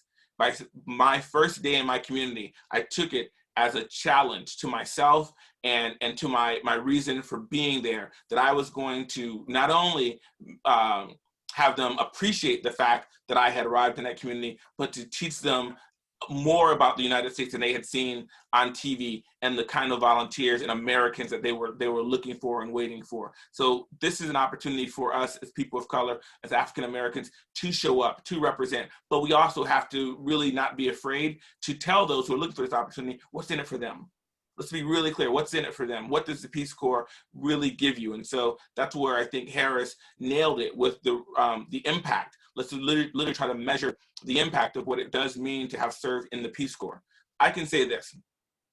I saw examples of what the Peace Corps could do for people's careers by those who mentored me, those who helped shape me, those who took me under their wing. And so I saw a future after Peace Corps when I saw an Aaron Williams. I saw a future after Peace Corps when I saw Tony Pinder leave Peace Corps and then go down and lead the International Center at Morehouse. I saw a future after Peace Corps by seeing an Yvonne Hubbard take over the Peace Corps South Africa program. I had real life examples of other African Americans who had done the Peace Corps and then went on to do many other things. So it is about showing up. It is about showcasing to America, but it's also about showing out. And we know how to do that. Peace Corps gave us all an opportunity. And many people, there's not a person that I know that hasn't done Peace Corps that once they get that opportunity, that has climbed the career ladder in whatever form or fashion that they want. And so if they decide to come back and go in academia, go into the Foreign Service, go into international development, business, any different industry, but showcasing to future Peace Corps volunteers, African Americans and particularly success stories, successful Peace Corps volunteers, it's really, really important. And so that's why I'm grateful today to be, quote unquote, a success story of all those who've come before me. And also to have reached back as I climbed. When I see, a Curtis Valentine on the chat and talking about Morehouse, I remember a call after being back from Peace Corps, 2 years removed from service, 3 years removed from service, and having a call from the country director in South Africa, African-American woman, Yvonne Hubbard, saying there's a young brother here who's a Morehouse man who really wants to talk to you. I want you guys to connect. And that's a Curtis Valentine who's now gone on to Harvard and be a leader in education throughout the state of Maryland. But that's reaching back as I climbed. And so now, as I lead the U.S. African Development Foundation, almost half of our staff are former Peace Corps volunteers, are RPCVs. And part of the intentionality that I bring to USADF is not only recruiting return Peace Corps volunteers, but also thinking about giving opportunities to return Peace Corps volunteers of color in ways that we hadn't done before. And again, it's about intentionality. It's about trying to let them know. No one, many people on this call are saying, okay, I know Peace Corps, I heard about this guy, C.D. Glenn, but what is USADF? The U.S. African Development Foundation. Second to Peace Corps is probably the government's best kept secret. We used to call the Peace Corps the government's best kept secret because what organization or agency could you join? Yes, if you get your college loans deferred and you spend 2 years and they're going to teach you a new language and you're going to develop these professional skills and you're going to live with the community and come back to the U.S. and hopefully go to grad school and look at opportunities for a fast track career in the foreign service and all of these other benefits that have to be sold and told to volunteers, but we call it America's best kept secret. And I can tell you many recruitment trips with people like Linda Pettaway, who was side by side at Peace Corps headquarters with me, and we would be talking about initiatives that we would try to lead to really put forward opportunities for Peace Corps volunteers. So all of that to say that, again, unscripted, to say that the realities of today are not unlike the past, but what got us here, where we do have so many success stories at Peace Corps, they need to be leveraged. We need to be leveraged. We need to be deputized, is the word, as Dr. Grant said. We need to be deputized, and you shouldn't have a Tony Pinder say, I haven't gotten a call from Peace Corps headquarters. When I was a Peace Corps diversity recruitment specialist, it was my job to think about successful African Americans who'd done the Peace Corps. And that's when I first got to know Ambassador Johnny Carson, a former Peace Corps returned Peace Corps volunteer, a 3-time ambassador, and an icon in the Foreign Service, who now is a mentor to me, because it was our job to highlight, to showcase, to find out about African Americans that served in the Peace Corps and their successful careers. And then later, after volunteering on the Obama campaign, and then being on the transition and leading the transition team at the Peace Corps for the Obama-Biden transition team, to be able to join the staff of an Aaron Williams as the first African-American male to lead the Peace Corps, to be on his senior leadership team, and to focus on global partnerships and intergovernmental affairs. This was a true honor. And part of that was about strategic partnerships and partnerships with different organizations, again, to give more opportunities to Peace Corps volunteers. African-Americans need to be a part of the Peace Corps because those opportunities are coming and people are looking for Peace Corps volunteers. And it's our duty to be used and to utilize our experiences as examples to showcase, to make more aware to young African Americans about the opportunities that the Peace Corps can provide to them. But it's incumbent upon the agency to utilize us, to call us on the carpet, to ask us to do more, to have us give back in new ways, to look at initiatives such as I just learned about tonight around adopting a Black RPCV. I mean, these are incredible initiatives that we all need to rally behind and do more of, because there is a recruitment issue, there is a pipeline issue, there's a retention issue. But also, as we get into Peace Corps, whether volunteer service or staff, we also want to focus on advancement and leadership. And the Peace Corps is a great way to build your professional career, Peace Corps as a Peace Corps staff person after service. So there's a lot of opportunities there. But again, I'll close with this, just saying that it really is about the intentionality that we need to bring to these efforts. And I'm hearing that. I'm inspired by what I hear tonight coming from Peace Corps headquarters, but also my mentors and friends on the call. We need to institutionalize these initiatives so 10 years later, we aren't having the same conversations again. But again, let's be innovative. This is some of what we heard from Dwayne, who's a recruiter. Let's be innovative and institutionalize the initiative. So what got us here won't get us to the next level, but let's tweak it a little bit. But let's institutionalize the initiatives to really focus on Peace Corps recruitment, especially African Americans and people of color. And then lastly, let's really understand the impact that volunteer service brings to all of us. We've benefited from the Peace Corps. Let's tell more people about it, but also let's also showcase the success stories of African Americans who joined the Peace Corps and who after service have gone on, such as myself. After Peace Corps, I worked for the World Bank and the IFC. I have a graduate degree from Oxford University. I ran worked for the Rockefeller Foundation in East Africa, leading the Africa team, and now head a federal agency of the U.S. government. All of this is only possible because of all the people on this call, but also because of the Peace Corps. So let's highlight more of that. Let's showcase that, because I'm not an anomaly. There are a number of people out there who have great careers and great opportunities, and African Americans who are doing transformational things all over this country. Let's utilize them to recruit the next generation of Peace Corps volunteers, but also utilize them to help showcase the importance of diversity, equity, and inclusion within the Peace Corps. With that, I'll stop. I thank you all. Again, this is for us, by us. It's a family reunion. Thank all of you. And in the spirit of Mbutu, I am because we are. Oh, thank you. Thank you so much, Mr. Glenn, for those remarks.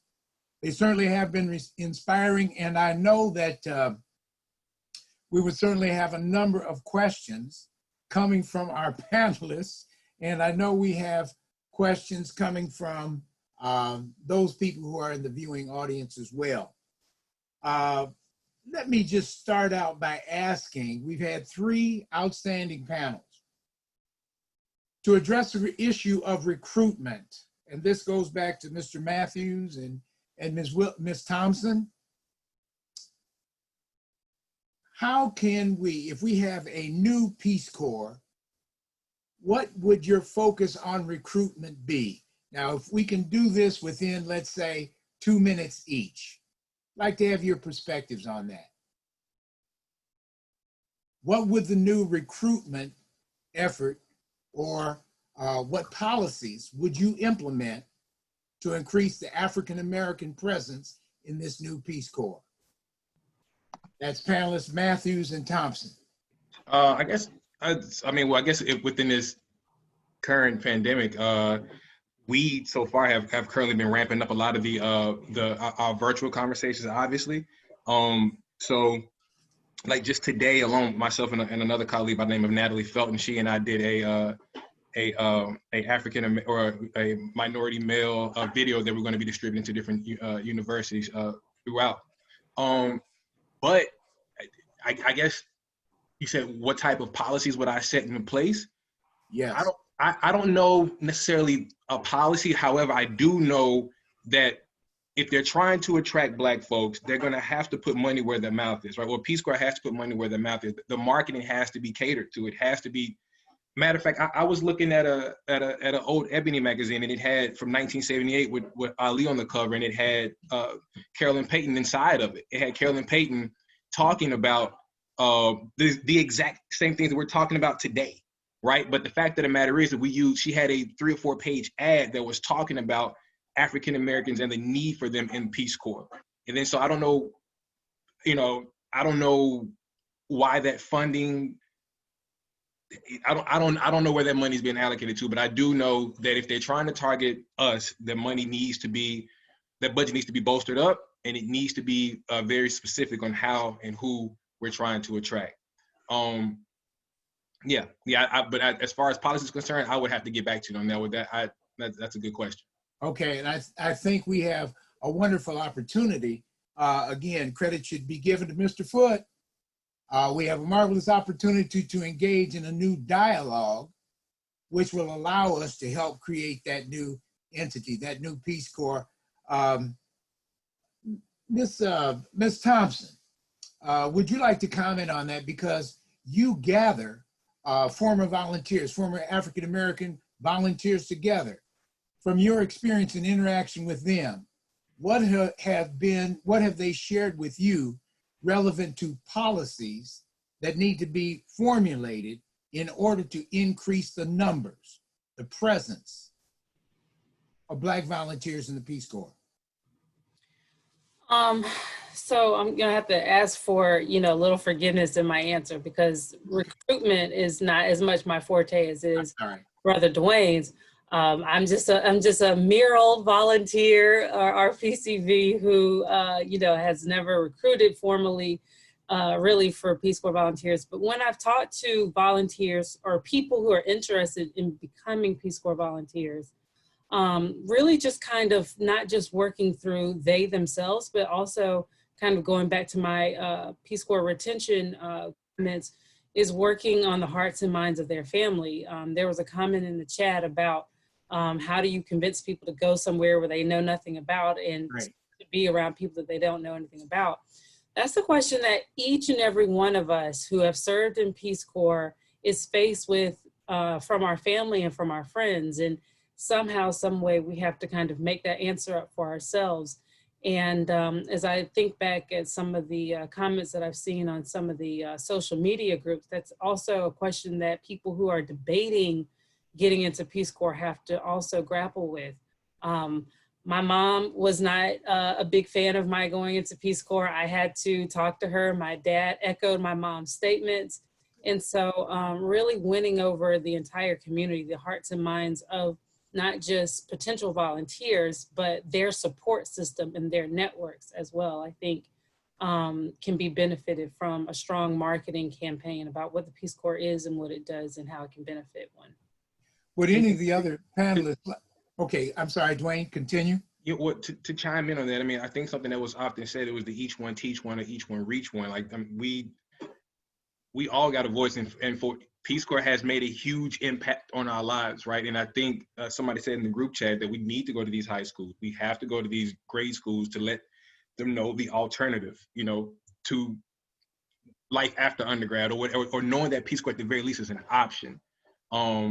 Yeah, I think if we kind of apply the lift as I climb type of mentality, I think we can do a whole lot better than what we have been doing. I mean, because we are a small number, you know, among the many, but I think, again, if the resources are allocated properly and our voice is bolstered up enough, we can definitely make a huge impact. But I would like to get back to that policy piece. I'm not, that is a really good question, and I hate that I don't have an answer for that. But nonetheless, I'm gonna stop talking, let my other comrades chime in. No, the policy, you know, it's certainly, you have an immediate reaction, but it's certainly food for thought. And I think we must revisit that and present that to the agency. When it comes to, you know, again, recruitment, we've all worked in one way or another in recruitment, and every panelist, including our presenters, have also stated that. Anthony, since you had experience in heading up the Office of Minority Recruitment, looking back then to now, you and Harris, and either of you can respond, what would you do now differently than what you did then? Well, I'll start, Harris. I think the big piece, and I've been reading the comments too, you know, and I tried to be diplomatic, but I'll be direct. It's not about creating safe spaces, but brave spaces. I had awesome supervisors and direct reports, and it was an era where no one had a chip on their shoulder, right? Nobody really had nothing to lose by everybody being great. And I was a young cat, you know, in that role. Very young, to the point where the people were like questioning whether that was too much power for me to have at that particular time in my career. You know, it was an impressive career, but in terms of the typical hierarchy of Peace Corps, I did not reflect what was normative. But I had some really courageous and brave supervisors and protection. And protection not because I needed protection, but protection from a perspective of, if you're going to empower me to do something, right, I need you to advocate for me even if I do something wrong. And there are not many times in any of our careers on this call where you are so comfortable in your innovation, in your ingenuity, that you are comfortable enough to fail. And at the particular time that I was at the particular agency, there were some powerhouses, there were some innovators. Mark Guerin was considered too young, coming out of the White House as Director of Communication. And he was a young cat trying to make and prove a point. And so when you come from that kind of energy, you are attracted to it, number one, you are inspired by it, and you are motivated to do something. And so what would I do differently? What I would do differently is, while we're talking about recruitment and strategies, back to the point I was making when I was speaking, there needs to be a holistic strategy. There needs to be people that are empowered to be great and hired because of their innovation and their genius and their courageousness. And you marry that with, you tell me you hire the right people that can hire the right people, you're not gonna have this conversation anymore. And I didn't have this conversation. I'd have to fly out to Harris in San Francisco and say, how are we doing on minority recruitment? Because as the Ubuntu, as CD said, there's another way that we say it in the South, we are everywhere we've been. And when I hire people that have been where I need them to be so that they can make decisions that are appropriate and consistent with the overarching goals of the agency, I don't have to have a powwow about it, right? And when you hire people and empower them and give them some juice, okay, we Black, give them some juice. That's why I did not want to be the director for minority recruitment only, so I could only have one-dimensional conversations with people. Give me university programs too, and the Masters International programs too. Let everybody hear what I got to say consistently. I want to be consistently present.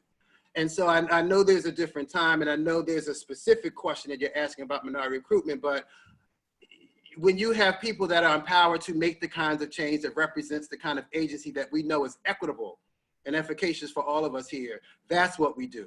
And that way, when you have directors in all levels throughout the organization and that are empowered, and so that we are not alone in some of these isolated roles, we don't have to have major conferences about inclusive excellence. It's gonna happen because we're hiring the people that come from where we are, and I didn't have to tell Harris where to go to find Black people. Nor did I for the other folks to find the Latinx. We hired the diversity that we needed to make the kinds of decisions that were innate for them. And white folk just had to get with it. That's just how it is. And I say that the way I say it as directly as I can, because I am now at a PWI as a vice president. And we are having the same kinds of conversations. So this is not new, and this is not just sort of something that's peculiar and interesting for Peace Corps. This is a national dialogue we're having. We're only having this call because of George Floyd and some other recent current events, and Mel couldn't take it and said, I need you to come out of your hiding and be on this call. That's why we're here. So if that's why we're here, let's just talk about it. There's an institutional and some systematic things that we need to fix as well. And we hire those people to make the conversations and hire and create the strategies and whatever, you know, and I think finally is the community. We have to say who we are. And if we're telling Dr. Grant that this is who we are and we're going to be an ample resource for her, we got to be it. And the 5-year rule does not start and end with our volunteer service as it does with our employment at the agency. And there are going to be some differences and so forth. So I think that's it. It's building a community. It's a holistic strategic plan. It's staring in the face the culture of the agency. The agency has to be braver than it has been. And that's all I got. Can I add something really quickly to that? Yes, you may.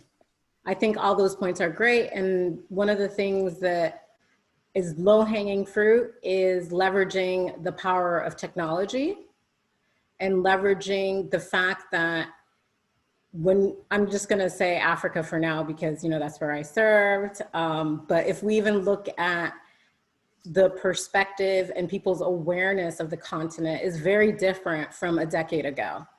There are platforms, there are organizations, you know, like Travel Noir, Tastemakers Africa, like there's much more information and resources available getting Black people interested in traveling. There are solo travel groups, and I'm sharing all of this because I think that those are entry points. If you catch folks early, you can market and promote the Peace Corps to an audience of people who are becoming much more educated about the world outside of America. And so it's a matter of figuring out how to integrate more technology. It's a matter of figuring out how to touch base with organizations that are already getting people interested in traveling, and not just any people, but getting our people interested in traveling. And I would be interested in learning about initiatives or partnerships with organizations like the Girl Scouts. Someone, I'm not sure who, mentioned earlier the importance of getting people at a much earlier phase. So not even just high school, but can we get them even earlier? And so what are already low-hanging fruit in terms of organizations that are working with our, our pre-K kids. So that's the Girl Scouts and organizations like that. You can do partnerships. You can, especially now with the virtual ability, you're not kind of, forced to only work in a certain region or demographic. You can do a national program utilizing a virtual event. And so I think that it's a combination of really thinking outside the box. It's a combination of just seeing how the culture is shifting and how social is making the world much smaller, and how can we leverage that. And then this is a completely different point, but it's more of the point of the folks who come back, RPCVs who come back. I think the Peace Corps can do a much better job, not only through the Peace Corps in terms of their career services, and I know that the National Peace Corps Association as well does work with returned Peace Corps volunteers, but I think that there needs to be a lot more done around entrepreneurship. And as an entrepreneur, all the things that you learn in the Peace Corps in terms of thinking on your feet, operating with not that much guidance and information and, problem solving, all of that will make you a good entrepreneur and a business owner. And I think that there needs to be a lot more. Yes, it's fantastic that we have leadership in all sorts of government agencies and organizations and private sector and international organizations, et cetera. I think that's great. But I also think there's so much more we can do around people building and developing social impact companies. And I'm just gonna hop on my social impact, entrepreneurship, thing for a minute, because I think that we are so positioned as returned Peace Corps volunteers to create models that are different from traditional business models. And so I do see that there's an opportunity to do more around, the traditional career path, yes, but what are some alternatives? And how can we draw upon the community to also support and uplift and really grow social impact businesses that come out of the Peace Corps? Thank you. Thank you. Skip, can I just say yes, you may. things I on just there? want to ask you to contribute.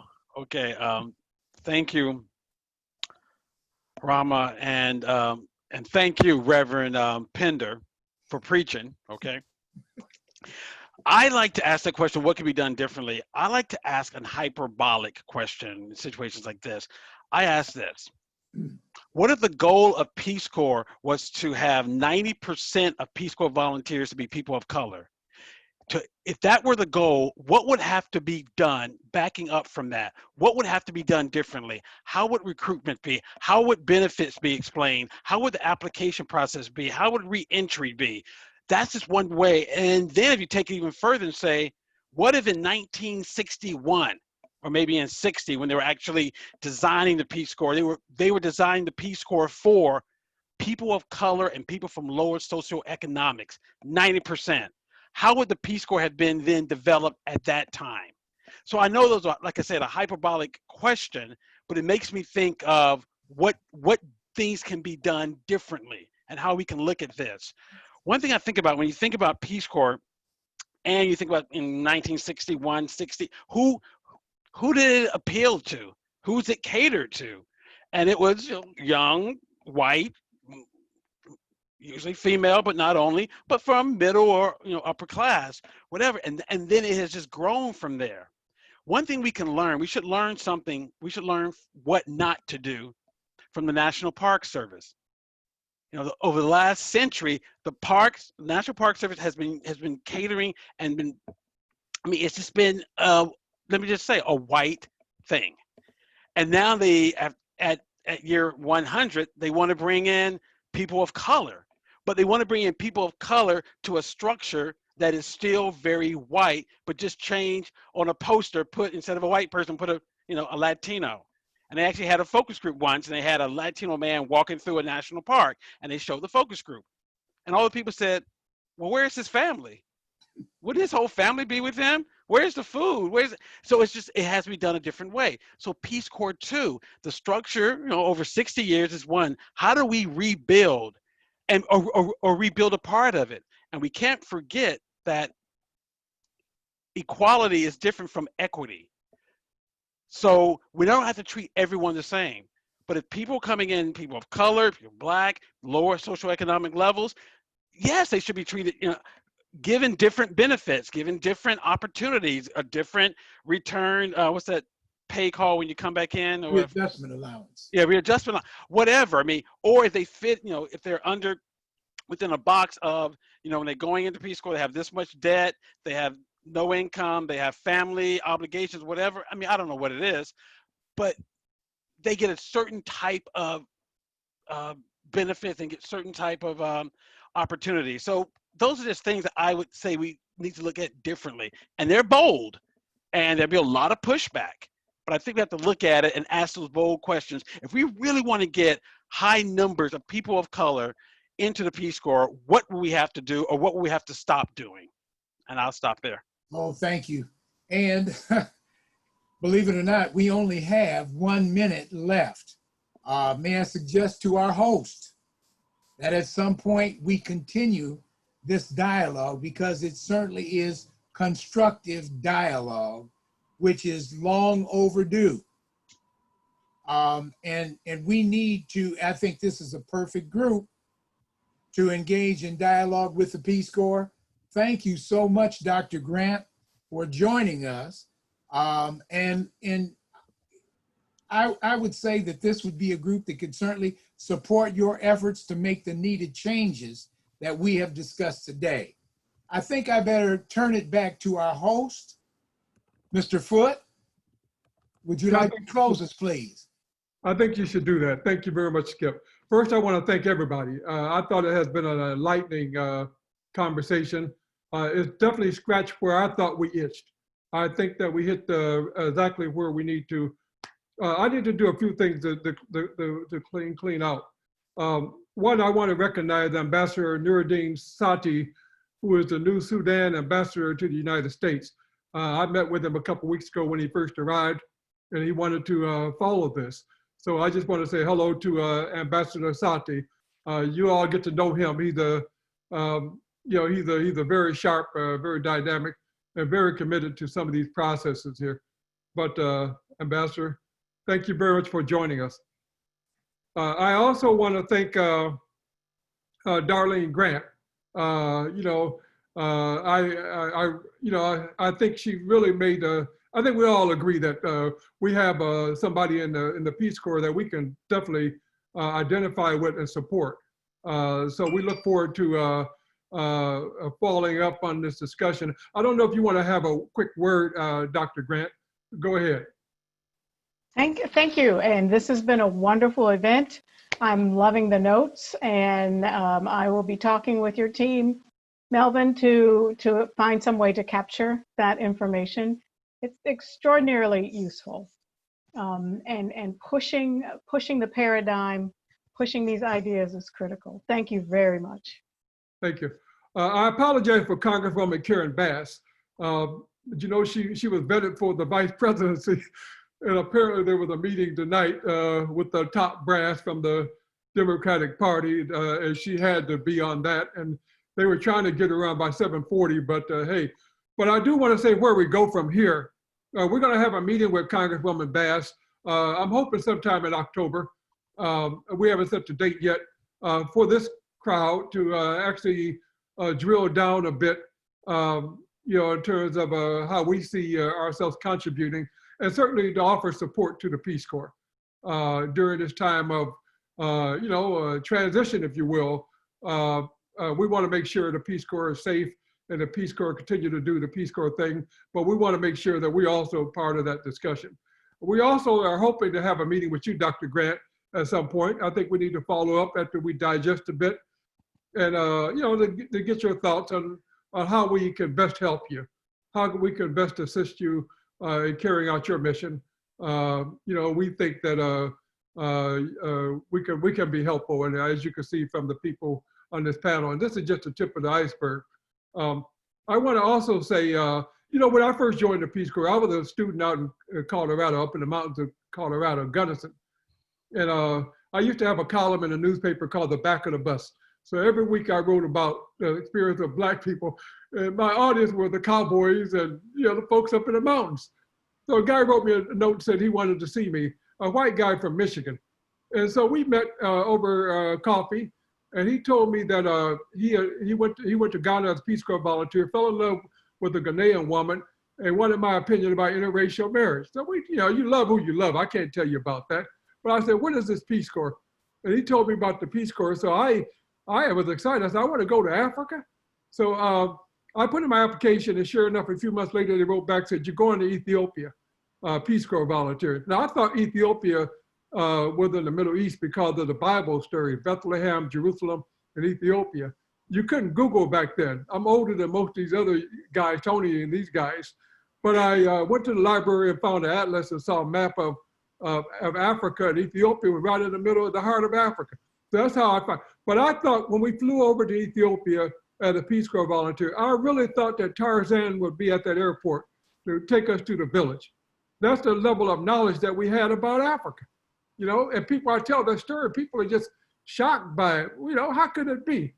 But that was the reality back then. You couldn't Google and say, any of these questions. And so I really was shocked when I got to the airport and people wearing suits and ties and carrying luggage and doing what people do at airports. But how far we have come and how far we have to go. We're thinking about an op-ed of some kind. I'm an advocate. What I do, my message is don't agonize, organize. Don't agonize. You can get mad all the time. I mean, here in Washington, you're always mad. But I believe in you try to figure out what constructively can you do to shape policy. And I've had my hand on just about every U.S. policy toward Africa, everything from AGOA to PEPFAR to the Rwanda intervention. I've had my hands on some of those. I even initiative. President Obama's Young African Leaders Initiative. I wrote the paper for it. Yali came from me. So I think, in this course, we got to find out constructive ways how we can add our voices. We certainly could educate people about the Peace Corps. We could certainly raise the issue with members of Congress who, we think ought to be more supportive of the Peace Corps. And there's other ways that we can be helpful. I'm hoping that we could continue our working group. The working group has been fantastic. We're definitely going to caucus next week and debrief and think about it. But we've started to attract a whole group of other individuals who were not on part of the panel, but who also have a lot to say and a lot to offer this discussion. So we're going to have a follow-up conversation and find out how we can more formalize. I don't want it to be too formal. I'm a former Peace Corps volunteer. I don't like too much formality. But we do want to have enough of a network where I'm okay, you're okay. Nobody's going to be the boss of this. Nobody's going to be the director of this. But I think it's a coalition of the willing who want to help continue the legacy of the Peace Corps. So with that, I just want to thank everybody for joining us tonight. We're looking forward to the follow-up. We certainly are going to follow up on a lot of the great ideas that were brought to bear. And I want to just thank all of you for taking your time to join with us for this very stimulating and dynamic conference. And Skip, I want to thank you. You represented Rockford very well. Skip and I are from the same place. If anybody knows Rockford, Illinois, it's about 75 miles from Chicago. And it's way out it's off the beaten path. And when you think about the village, think about Rockford. But we both came out of there. We both went through the Peace Corps process. And we continue to do our best to make Rockford proud. So thank you, my brother. And Alvin Newman, who is not seen, he's a not to be seen guy. Can you put a picture on Alvin Newman? Alvin followed me into the Peace Corps in Ethiopia. And in fact, he got the idea because I wrote an article to Ebony Magazine. I wrote an article to Ebony Magazine talking about, back then the slogan for Peace Corps was don't crawl under a rock, join the Peace Corps. But that was the topic of my article at Ebony Magazine, don't crawl under the rock and join the Peace Corps. And Alvin saw that article and that would push him into going, I deserve some real kudos on the Peace Corps. My daughter, Alvin Newman, I brought a whole bunch of them into the Peace Corps. But Alvin has done a great job in getting us organized. He's a bureaucrat by profession. So he was able to get the documents right and to make sure the meeting went right. So I want to thank him for all his help in helping us put this meeting together. So thank you all for showing up. And we look forward to Too the late. follow-up. Thank you very much. Thank you.